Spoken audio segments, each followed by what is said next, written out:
Hello friends, welcome back to our channel. இன்றைக்கி வீடியோவில் icing கேக்ஸை ஈவனாக எப்படி ஸ்லைஸ் பண்ணுறதுன்னு பார்க்கலாம். சாரி, லாங் வீடியோஸ் போட்டு ரொம்ப நாள் ஆகுது. உங்களுக்கு நெக்ஸ்ட் வீடியோ என்ன வேணும்னு சொல்லுங்கள், கண்டிப்பாக அப்லோட் பண்ணுறேன்.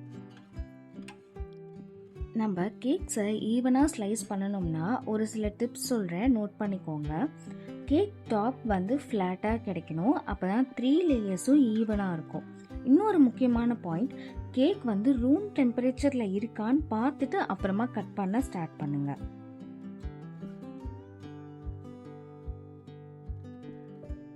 கேக்கை டிமோல்ட் பண்ணிக்கலாம். வீடியோவை ஸ்கிப் பண்ணாமல் ஃபுல்லாக பாருங்கள். வீடியோ கடைசியில் இம்பார்ட்டண்ட்டான ஒரு டிப் சொல்லியிருக்கேன்.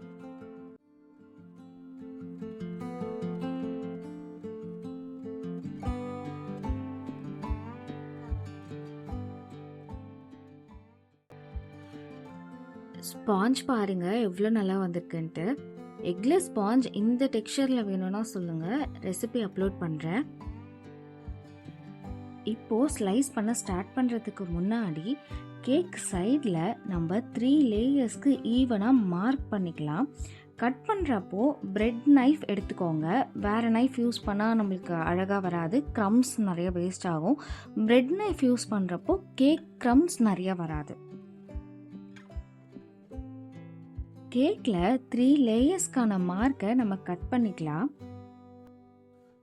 மார்க் பண்ணிவிட்டு ஈவனாக இருக்கான்னு ஒரு வாட்டி கிராஸ் செக் பண்ணிக்கோங்க. இப்போது நம்ம ஸ்லைஸ் பண்ண ஸ்டார்ட் பண்ணலாம்.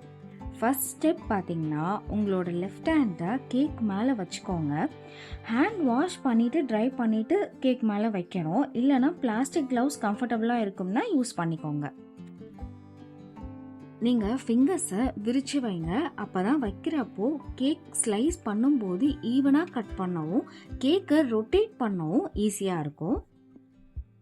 ஃபர்ஸ்ட் லேயரை கட் பண்ணுறப்போ ஃபுல்லாக கட் பண்ண ட்ரை பண்ணாதீங்க.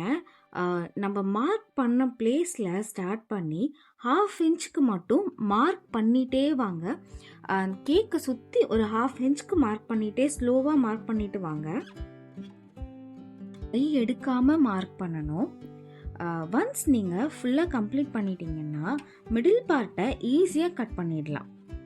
இப்போ பாருங்கள் எவ்வளோ நீட்டாக ஈவனாக கேக் கட் பண்ணி எடுத்துருக்கோன்ட்டு. அகைன் செகண்ட் லேயர் கட் பண்ணுறதுக்கு முன்னாடி கை வச்சு மார்க் பண்ணிகிட்டே வாங்க. அப்புறம் ஃபுல்லாக அழகாக கட் பண்ணிக்கலாம்.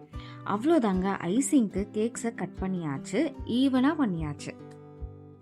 இதுக்கப்புறம் ஸ்டாக் பண்ணி ஐசிங் பண்ண வேண்டியதாங்க.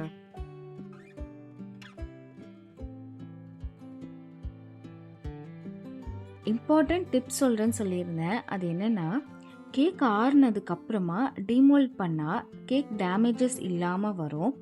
அப்புறம் கேக் ஐசிங் பண்ணுறப்ப ஃபினிஷிங் நல்லா வரணும்னா இந்த டிப்ஸை நோட் பண்ணிக்கோங்க.